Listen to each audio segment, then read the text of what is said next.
All right, shalom, shalom, it's your brother Wabram. You're back in another lesson, Lord willing, to be edifying. I want to start by giving all praise, honor, and glory to Yahweh, Bahashem, Yahweh Shai, Bahashem, Waharakakadash, Barakatha Yahweh, Barakatha Yahweh Shai. Double honors to the apostles and elders and bishops of Great Millstone who taught me this truth. Shalom to the 144,000 men of the Lord you see on the highways and byways prophesying in the name and power of Yahweh, Bahashem, Yahweh Shai, also in the correct doctrine. I want to send a shalom to the one-third men, women, and children that will escape the judgment of Yahweh, Bahashem, Yahweh Shai by their faith. I want to bring out this lesson going into the nations. Faso. I know I ain't pronouncing it right. Faso. But basically Mali as well. It's three nations in Africa. It's going to come up, but it's three nations that are basically joining their armies together to create a big army in that area on the west coast of Africa, and they've this guy here, Torre, here you go, right here, Burkina Faso, Salakia. But basically, this guy here, Torre, has basically kicked out the Europeans, man, France and mostly France, but you know, UK, all of those countries pretty much collaborate with each other. But they kicked him out, man, and this guy's been running the country for a little while now, and their sites, Babylon sites, are on them now, and Russia has already made an agreement to back them, and this is showing you that World War III has already started, and the nations are picking their sides, and it's going to show you that Ezekiel 38 is right before your eyes, man. You see in World War III being built up to the tipping point that the nations are going to come against Babylon the Great, which Babylon the Great is coming against these nations, but it's a trap for them. So let's get right into it. US want to arrest Ibrahim Traoré, the Burkina Faso president. Yes, they are accusing him of making use of Burkina Faso gold reserves to protect himself and his regime. He's a dictator. Yes, this is what is happening right now. I will allow you to watch this video before I continue. I can imagine a situation, though, in which the ruling elite of a country is receiving gratuities on the side that inure to the benefit of the strongman leader and not to the populace of the country. Does that sort of corruption and bribery go on with regard to the Belt and Road? Absolutely, Chairman. You know, I see this, and I don't mind calling them out, but Captain Torrey and Burkina Faso, you know, as they know that both, you know, whether it's their gold reserves, that is all those proceeds are just in exchange to protect the junta regime. There's a number of those examples across, even in Sudan. When a U.S. general goes on record accusing an African leader of using gold to protect himself, you know something big is happening. In a statement to the U.S. Senate, General Michael Langley, commander of AFRICOM, claimed Burkina Faso's gold reserves are being used not for the people, but to secure the leadership of Captain Ibrahim Traoré. You're welcome to my page, wherever you're watching from. Guys, you have seen what is happening right now. Now the question is, why is United States much interested in what is going on in Burkina Faso? Now that Burkina Faso have taken over their mineral resources, they are now in control of their mineral resources. They have kicked out all the Western countries that have been exploiting them. Why is United States much interested right now what is going on in Burkina Faso? Are we putting our mouth on what is going on in United States? Why are they interested here in Africa? That's the question. Okay, so they are not seeing all these things going on in Burkina Faso, the agricultural sector, the development, infrastructures going on in Burkina Faso. They are not seeing it. They are not seeing what Ibrahim Traoré is using the gold reserve. And see, they're trying to build a case to go against Burkina Faso. I was saying it wrong because Burkina Faso has kicked out the French, um, and now that they are taking control of their resources. And see, you know, the bull in the China shop, which is Trump, he sees a chance to make money by taking down this guy here, in the president of Burkina Faso. So you seeing the chips and the chess moves being made, man, which Russia has already came to back them, which they have also a big oil reserve too that they found that, and energy plants that Russia is going to build for them too, and pretty much make their oil turn their oil into gas, man. Now, if this is all happening, it shows you that it's major moves being made, man, because these African nations that are joining together, which is Mali and stuff, I think it's one more other country, is tired of the bully tactics of the West, and they're standing up for their people in their country, man. So they were saying that he was using gold for his regime or whatever, but this is just propaganda, man. They're building up their nation, and this guy has rejuvenated his country, man, to back him. Let's get into the moves that he's making for his people, man. But America's going to frame him like he is a dictator. He's against his people. He's trying to use all these resources for himself, and it's all a lie, man. Now check this out. If we make the effort to always be alongside the private sector, it's also a message to encourage them to continue in this direction, because they have understood our message of industrialization, of creating jobs for the Burkinabe youth. Investing is a risk. Every investment is a risk, but one must have boldness and courage. And if they had the courage to invest, it doesn't go unnoticed, as he so rightly said. I think the ministry has also done everything to support and advise them. And with the postal bank as well, as he mentioned, this is a message to tell others who are still hesitant to venture into industrialization that now is the time, because this is the very first detergent production unit in Burkina Faso. Since Burkina has existed, we have been importing detergents. How many jobs are created, and the national market needs these detergents? So, we will continue to encourage all those who have taken the initiative to venture into industrialization, support them, and help them move forward so that our country becomes industrialized and prosperous. This is what led us to be present and to help support them.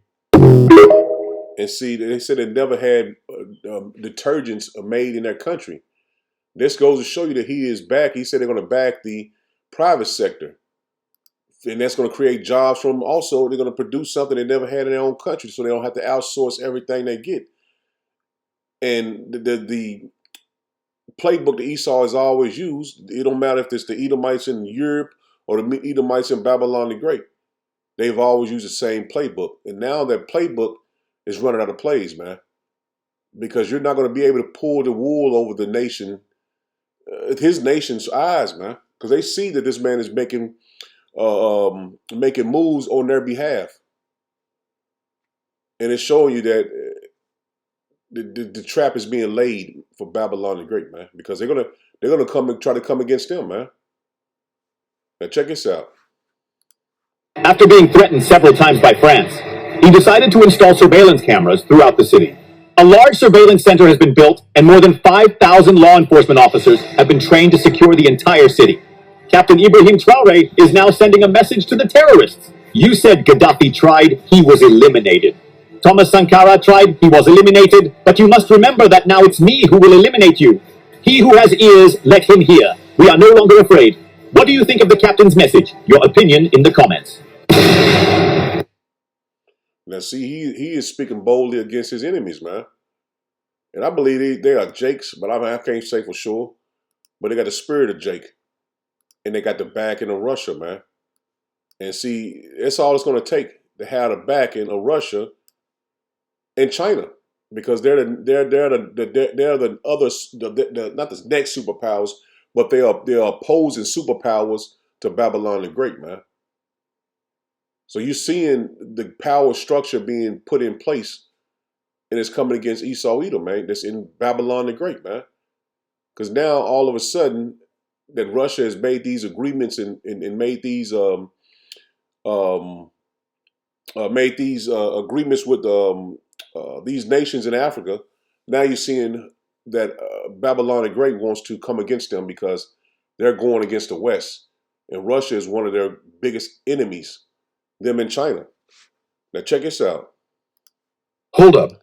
Russia just showed up like the new big brother in the Sahel neighborhood. Sergei Lavrov, Russia's foreign minister, basically told Mali, Niger, and Burkina Faso, That's the three. Don't worry, I got you. That's the three nations. That's the three nations I was speaking of: Niger, Mali, and Venezuela. Still damn barely pronounce it. Venezuela. Let me let him say it. Damn. Mali, Niger, and Burkina Faso. Burkina Faso. Don't worry, I got you. After cozy talks in Moscow, Russia pledged to help build joint armed forces for the three countries. Yep, joint as in one big squad with training, weapons, and probably some serious da comrade vibes. Russia says it's all about boosting combat readiness and defense. But let's be real. When Russia says they're ready to assist, you know things are about to get spicy. Is this support, strategy, or something more sneaky? Either way, the Sahel just got a new player, and Uncle Sam is definitely side-eyeing from afar. And see, that's the moves is being made. That's the moves being made, and they've been trying to take the guy from Burkina Faso. However they pronounce shit, I can't even. But I'm trying to pronounce it 3-4 times. It's basically the chips being laid, man. They trying to take this man out, and they can't. A lot of casualties. But before I play the video, Let me pull it again, Slocky. Burkina Faso was hit. There's a lot of casualties. But before I play the video, Ibrahim Traore was not hit. I want to make that clear. He's not hit. We already know who this is. Since day one, they've been trying to get to this man. Nothing worked. So now they're framing themselves as one thing or another. The recent attack on Burkina Faso, jihadist forces affiliated with the Group for the Support of Islam and Muslims attacked Djibo, a town in northern Burkina Faso, targeting military zones and civilian areas.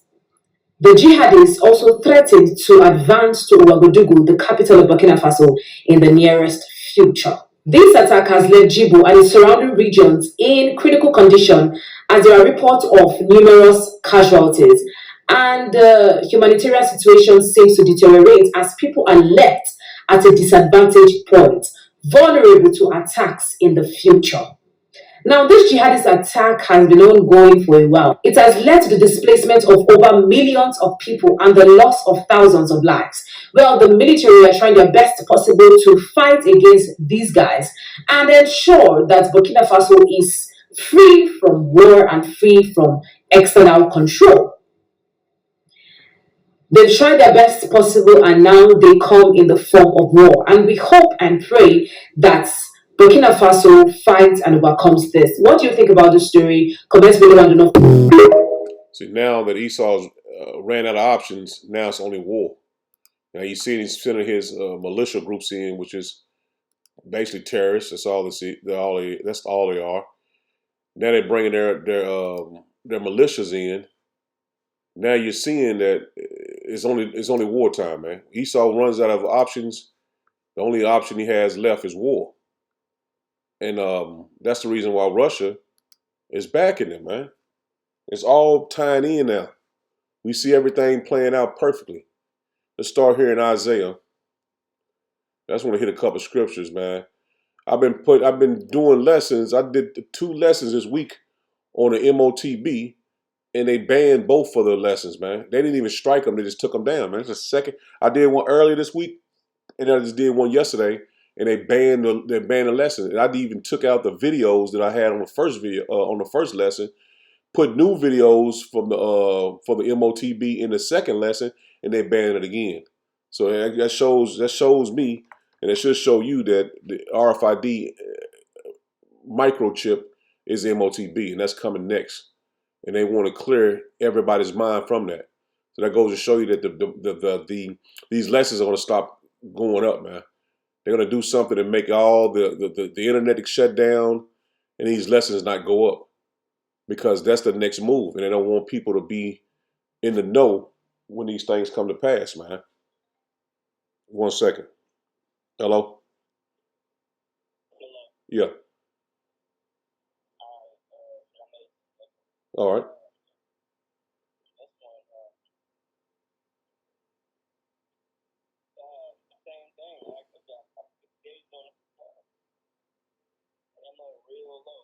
Put some gas in it.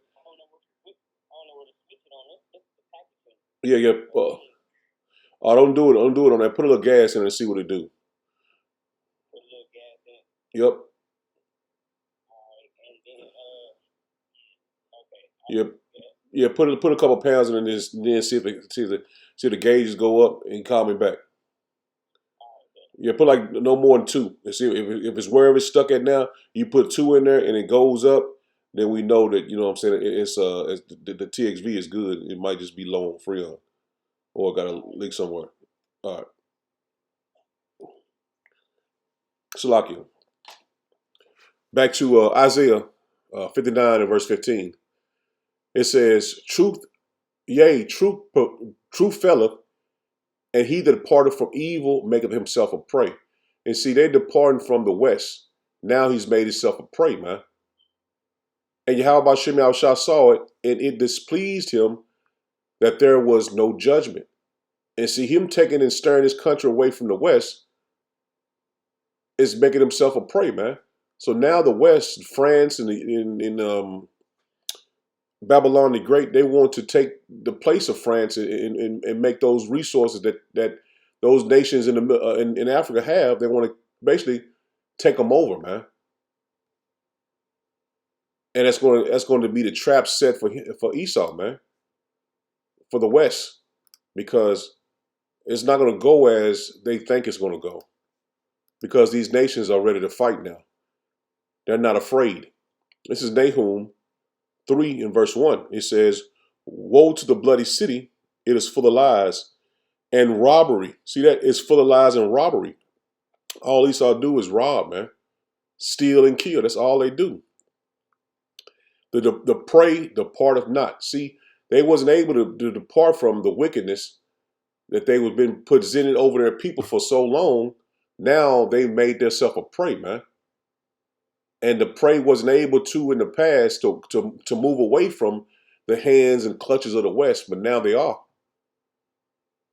And you can tell the Spirit of the Lord is in the earth, man. It's a time of war. It's a time of war, man. And no one is afraid. You can see the Lord is having put the Spirit on the hopeful elect to not be afraid, man. This is not to be afraid, man, because we know the Lord is in control of everything, man. And this lesson, I believe, through the Spirit and power of Yahweh Shem Yahushua, but those nations on the West, I ain't saying all of them are Israelites, but majority, man. This guy, Torre, I believe that he is an Israelite, man. He speaks and he has a spirit of a Jake, man. Not saying I know for a fact he is a Jake, but just the way he moves, more likely he's a Jake, man. And the way he is talking, and he's talking with authority over the West, is showing you that he's not afraid, man. He's not afraid. This is Obadiah 1 and verse 4. It says, "Though thou exalt thyself as the eagle, and though thou set thy nest among the stars, thence will I bring thee down, said Yahweh Shem Yahushua." And see, he's not afraid because the Spirit of the Lord is in the earth, man.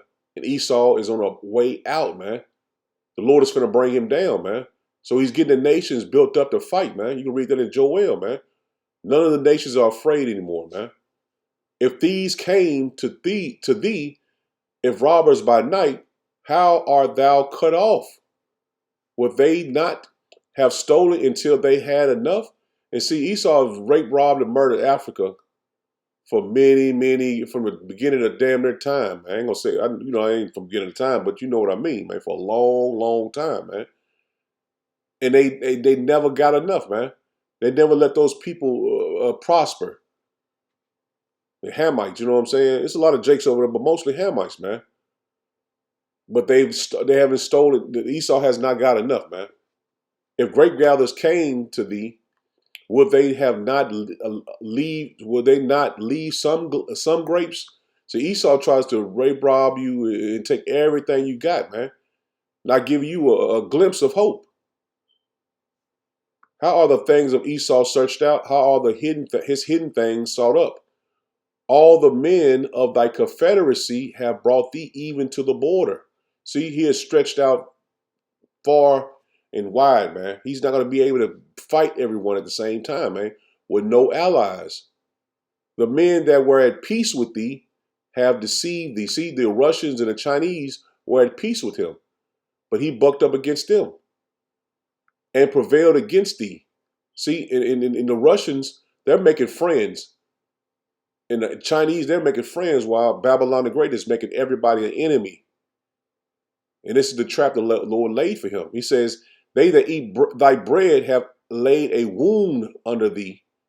There is no understanding in him. See that they're making friends with these nations and building up their infrastructure and building up relationships with them and not being arrogant against everyone. And that's the reason why these nations are going to their side. One more minute. Hello?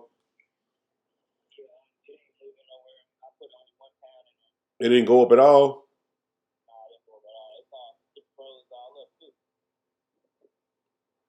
Okay, yeah, get the model number, serial number, and just send it to me.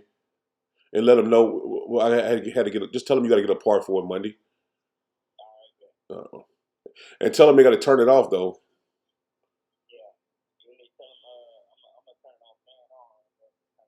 Yep.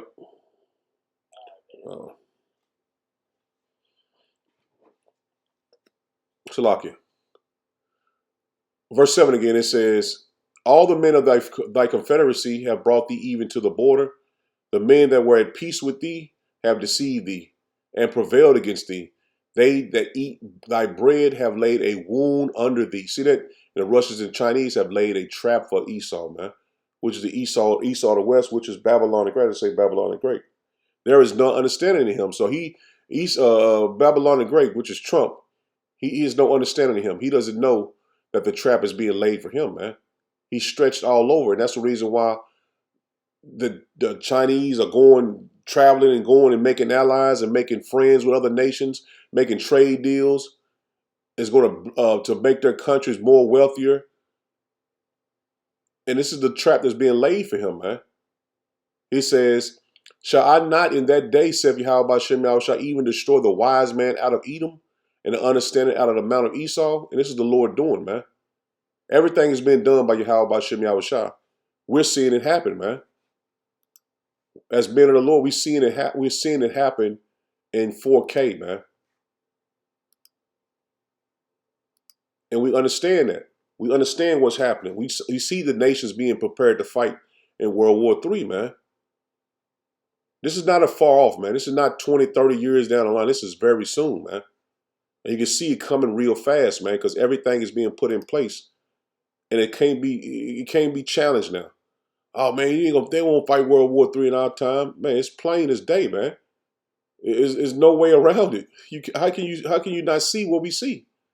This is Joel 3 and verse 19. It says, Egypt shall be a desolation, and Edom shall be a desolate wilderness. And that's the ultimate judgment that he's going to suffer, man. For the violence against the children of Judah, because they have shed innocent blood in their land. And see, like I said, I believe that the president of Burkina Faso, I know I'm pronouncing it wrong, but I can't get it. I don't know why. But I believe they are Jakes, man. And not only that, the children of Israel here in Babylon the Great, that's under their rule, man. First and foremost, but Judah shall dwell forever and Jerusalem for generation and generation, man. So we're going to get our land back. But the ultimate judgment is coming to him, man. And Egypt symbolizes Babylon the Great as well. 19, one more time, it says, "And Egypt shall be a desolation." See, the judgment is coming for this place is a desolate wilderness, man. And Edom shall be a desolate wilderness. See that? It goes hand in hand. Babylon the Great, man. It's a spiritual Egypt again. And Edom is the so-called white man. For the violence against thy children of Judah. See that? For the violence against the children of Judah, because they have shed innocent blood in their land. And that's where we at, man. We in Babylon the Great, man. And they continue to shed our blood now. And that's for all the tribes, but the Lord speaking of Judah, which was slaves here in Babylon the Great, man. So the judgment is coming, man, and there's no way around it. Esau cannot run from it. And the Lord is pushing him to run into it. That's why his focus is on Africa. But Burkina Faso, Burkina Faso, Slack, it's Burkina Faso. I've been butchering the whole lesson. This is Ezekiel 38 and verse 4. It says, "And I will turn thee back and put hooks into thy jaws, and I will bring thee forth, and all thy army, horses and horsemen, all of them clothed with all sorts of armory, even a great company with bucklers and shields, all of them handling swords." This is talking about Russia, man. They had a spiritual hook in their jaws again, just like China has a spiritual hook in their jaws. Now the only thing they're doing is basically getting in place allies, because all these nations they have, and Babylon has bases in all these nations, man. And he's pretty much stretching them all. The Lord is having China and Russia make allies and make Babylon the Great make enemies, man. Persia, Ethiopia, Libya. See these African countries, man. Which Iran is in the so-called Middle East, but Ethiopia, Libya, and it's going to be those other African countries as well, man. That's not even named in the scriptures. They're going to be able. That's going to not be able, but going to fight against Babylon the Great, man. They're stretched too thin, and that's what the Lord is doing, stretching them too thin that the homeland will be left wide open. Persia, Ethiopia, Libya, with them, all of them, with shields and helmet, man. See that? So Russia is going to be an ally to these nations, and they're going to fight with Russia against Babylon the Great, man. He's being a shield to them. And see, the same thing that happened to us is going to happen to him, man. Same thing that happened to the children of Israel, to our land, and to us, it's going to happen to Esau Edom, man. This is Lamentations 1 and verse 2. It says, "She weepeth sore in the night, and her tears are on her cheeks. Among all her lovers, she have none to comfort her." See, no allies. Babylon is not going to have any allies, just like we did. All her friends have dealt treacherously with her. They are become her enemies. See that? All these nations have become Esau's enemy, man. Even their own allies have become their enemies. And there's no turning back from the way the Lord had this thing set up to go down, man. There's no turning back from it. He's not going to make friendship with these nations. Their allies are cozying up to Russia and China, man, making deals with them. And see, that's the snare the Lord laid for Esau, Babylon the Great. That's a snare he laid for Babylon the Great, man. This is Jeremiah 50 in verse 24. And we've been through these lessons, these scriptures thousands of times, but I just want to hit the point. This is Jeremiah 50 and 24. It says, "I have laid a snare for thee, and thou art also taken." See that? The Lord has laid a snare for Babylon the Great, man. And it's going to be taken. O Babylon, and thou was not aware. See that? He was not aware, man. All these different decisions, the wrong decisions he's making in the Middle East and Africa, it's only been a snare for him, man. And the Lord laid a snare for him, man. It says, "Thou art found and also caught, because thou hast striven against Yahweh Bashem Yahushua," man. See that? the Lord has laid a snare, and now he is caught, man. And there's no way out of it. There's no way out of it. So Lord willing was edifying. I'm in it there. Shalom.